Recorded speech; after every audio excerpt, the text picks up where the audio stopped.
time for the news. On the occasion of National War Veterans Day, coinciding with the anniversaries of the North Constantine offensives and the Sumam Congress, the President of the Republic, Mr. Abdelmajid Tebboune, has addressed a message to the Algerian people. Italian Foreign Minister Antonio Tajani has said that the problems linked to irregular migration and security threats in Spain's Ceuta enclave come from Morocco. And as escalation intensifies in the West Bank, condemnations rise following far-right Zionist minister's remarks.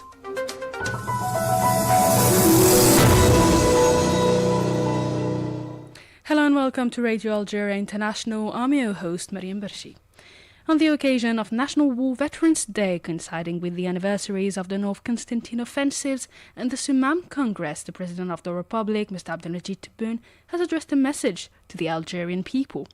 In his message posted on his social media accounts, the President recalled the sacrifices of the war veterans and martyrs and called on younger generations to draw lessons from their struggle and contribute to building a strong and sovereign Algeria.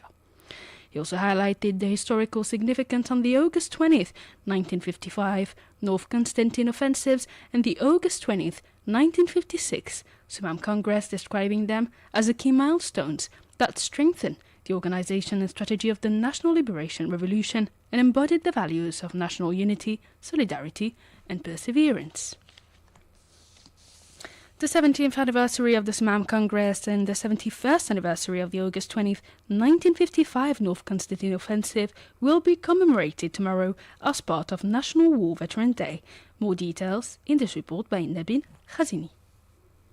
The two historic events are being highlighted in a three-day international conference in Bijaya, held under the patronage of the President of the Republic, Abdelmajid Tebboune, held under the theme The Culture of Resistance Between History, Memory and Imagination. The conference brings together Algerian and foreign academics and researchers to discuss the history and legacy of the resistance, with sessions focusing on the Sumam Congress, national memory, literature, and representations of resistance, as well as workshops on oral traditions and the transmission of memories. At the opening, Minister of Mujahideen Abdelmalik Tashrif described the Sumam Congress as a major turning point in the liberation struggle, saying it helped restructure and organize the revolution and paved the way for its eventual victory. The Secretary General of the High Commission for Amazighi, Sil Hashmi Assad, for his part, said that the Congress continues to embody a message of national unity, rooted identity, and the preservation of Algeria's history. The August 20, 1955 offensive in North Constantine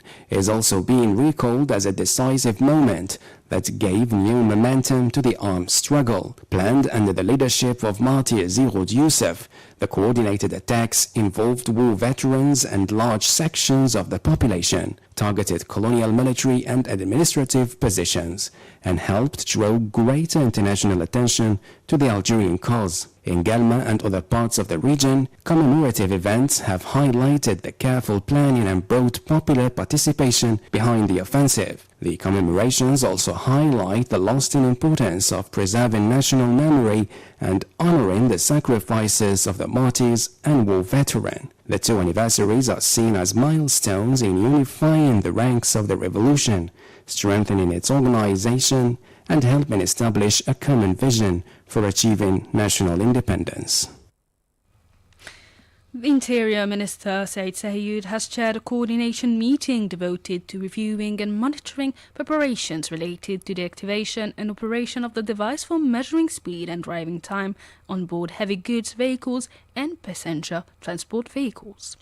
The Minister of the Interior has chaired at the Government Palace a coordination meeting in the presence of ministry officials devoted to examining and monitoring preparations related to the activation and operation of the tachograph on board heavy goods vehicles. On this occasion, the minister issued a series of instructions aimed at accelerating the path of preparations and completing the various procedures and technical and organizational arrangements related thereto, in addition to developing proposals and visions capable of implementing this system. These proposals and visions are intended to strengthen the effectiveness of the road safety system and contribute to reducing speeding violations and preventing traffic accidents. The National Human Rights Council has praised the state and its institutions for their efforts to deal with recent wildfires in several provinces.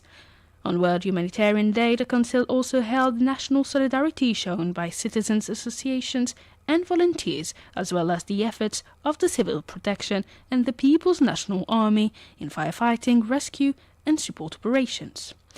The National Human Rights Council also paid tribute to humanitarian workers who continue to assist people affected by crises and disasters and stressed the importance of strengthening humanitarian values, protecting civilians, ensuring access to aid and preserving human dignity.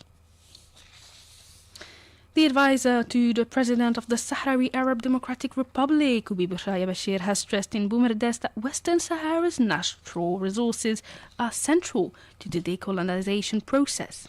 Speaking at the Summer University for Polisario Front and Sahrawi officials held in Boumerdès, he said protecting these resources was key to countering Morocco's presence in the territory, accusing Morocco and foreign partners of exploiting them without the consent of the Sahrawi people.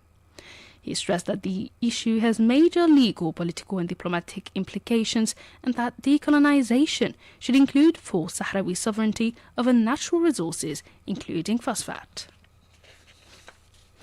The UN Committee Against Torture has found Morocco in violation of the Convention Against Torture over the detention conditions of Sahrawi human rights defender and former prisoner Abdelmoula al-Hafidi.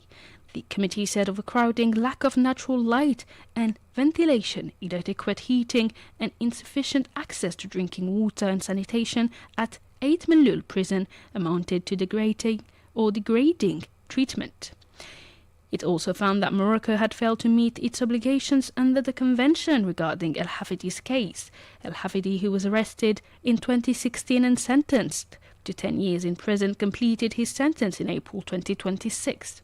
Human rights groups said the ruling highlights broader concerns over the treatment of Sahrawi activists and prisoners, including degrading prison conditions, isolation and inadequate medical care. Italian Foreign Minister Antonio Tajani has said that the problems linked to irregular migration and security threats in Spain's Ceuta enclave come from Morocco. The Italian Foreign Minister stressed that Italy's tighter border controls are aimed at preventing the entry of irregular migrants and potential terrorists, urging Spain to focus on the situation with Morocco. His comments come following a recent surge in irregular migration from Morocco towards Ceuta, which reportedly saw more than 72,000 people arrive, including hundreds of minors, overwhelming the city's reception capacity and putting pressure on Spanish authorities. To the Middle East now, tensions remain high between Iran and the United States, with Washington saying there are currently no talks with Tehran. The details in this report by Nabil Khazini. US President Donald Trump said that the discussions have been suspended until Iran moves closer to the US position. Tehran, for its part, insisted that the Strait of Hormuz will remain closed until Washington meets a number of conditions, including lifting the US naval blockade, an oil embargo, and freezing Iranian assets and ending military operations on all fronts. The Strait of Hormuz remains a major flashpoint, with maritime traffic still far below pre-war levels. Iran and Oman have been discussing arrangements for the future management of the strategic waterway, while Tehran says the proposed coordinates for the arrangement have been approved. Iran also wants to impose navigation fees on vessels using the strait, a measure opposed by the United States and several countries in the region. Qatar, which has been mediating between Tehran and Washington, said an agreement between Iran and Oman could help facilitate the resumption of negotiations aimed at ending the conflict. Meanwhile, Iran has warned Gulf countries against providing assistance to the U.S. military. Palestinian Minister of Foreign Affairs and Expatriates Wassim Shaheen has warned against the dangerous escalation of settler terrorism in the occupied West Bank and condemned the ongoing Zionist aggression in the Gaza Strip. The Palestinian news agency WAFA reported that Palestinian minister emphasized that the Zionist escalation in occupied Palestine poses a direct threat to the lives of Palestinians and their presence on their land. She further condemned the continuing deadly attacks and famine in the Gaza Strip, as well as the shortage of humanitarian aid and the lack of a full-lasting opening of border crossings to ensure the delivery of essential supplies to the population. The Palestinian minister also asserted that these funds are owed to the Palestinians, warning that their continued withholding compromises the Palestinian National Authority's ability to meet its obligations, provide essential services, and keep its institutions functioning. German Chancellor Friedrich Merz has strongly condemned the remarks made this week by far-right, so-called Zionist Minister Ben-Gvir, who said that Israel shouldn't kill 30 or 40 people every night in Gaza. The spokesman of the German government, Sebastian Hill, said today that the German Chancellor strongly condemns the inhumane calls made by Ben-Gvir, which are contrary to international law and are unacceptable. The spokesman of the German government, Sebastian Hill, added that the latest steps taken by the Israeli occupying government in the West Bank, notably a new tender for the construction of housing in the occupied territory, were being followed with great concern by the Chancellor. According to Hill, there must be no new annexation measures in the West Bank, whether formal political related to construction or any other of any other nature, whose effects increasingly and clearly amount to annexation. He said with concern that the new annexation measures in the West Bank run counter to a two-state solution. The interim or the UN interim force in Lebanon, UNIFIL, will end its mandate on December 31st, 2026 in accordance with UN Security Council Resolution 2790 adopted in August 2025.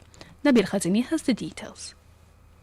UNIFIL spokesperson Daniel Ghaffari said that the mission's operations will cease at the end of the year, with an orderly and gradual withdrawal to begin in 2025. Until then, UNIFIL will continue supporting the implementation of Security Council Resolution 1701 through patrols, monitoring developments in its area of operations, and reporting impartially to the Security Council. The mission will also maintain humanitarian support and help deliver aid to areas most affected by the conflict. The UN Security Council is currently considering options for the UN presence in Lebanon after UNIFIL's withdrawal. If no new resolution is adopted by the end of 2026, the mission's mandate will expire and its withdrawal will proceed gradually throughout 2025.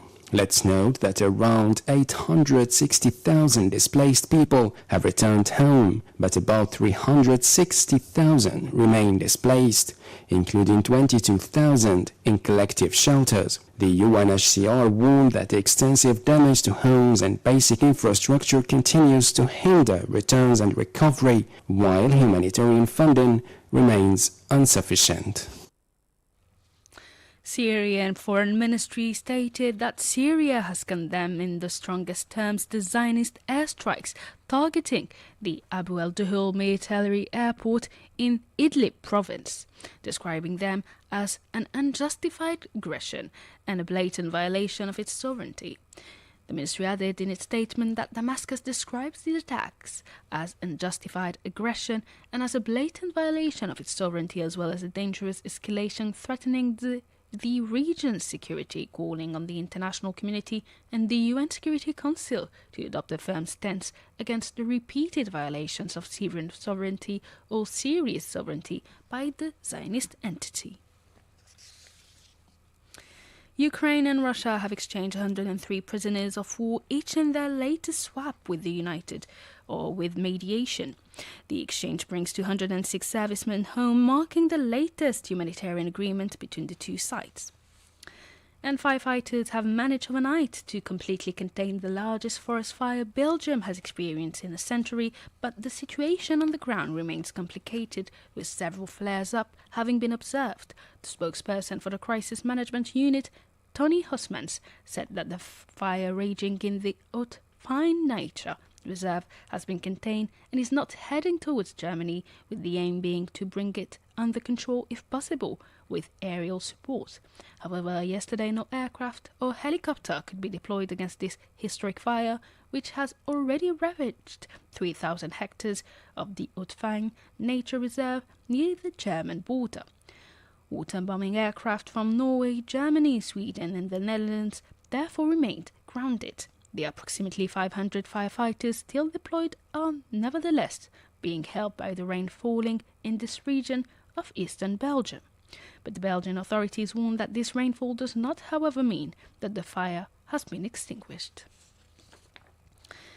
The number of confirmed Ebola cases in the Democratic Republic of the Congo, DRC, has surpassed 5,000, with 2,378 recorded deaths. WHO Director General Tedros Adhanom Ghebreyesus has stated that the epidemic was far from being under control and had significantly outpaced response efforts, warning of a risk of spread both within the country and beyond its borders. WHO Director General also warned that the Ebola epidemic in the Democratic Republic of the Congo is far from being under control.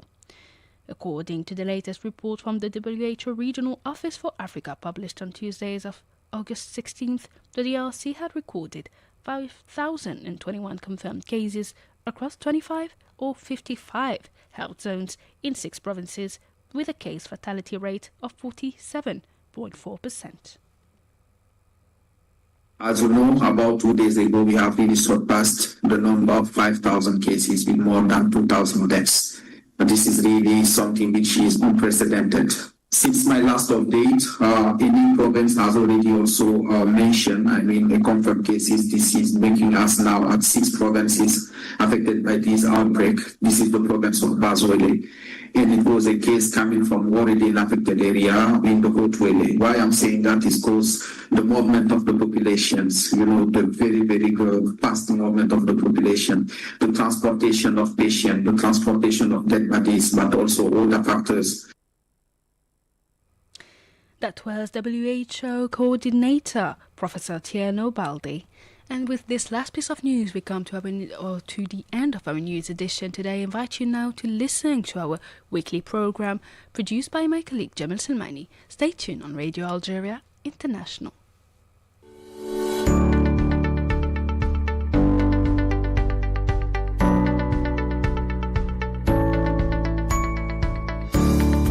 Welcome to your weekly program Destination Algeria. I'm Jamal Sameni.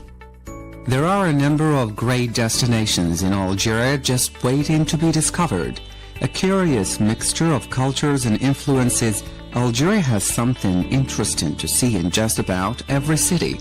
The country is also the first largest on the African continent, so you can be sure there are plenty of towns and cities to visit. Let's visit Algeria's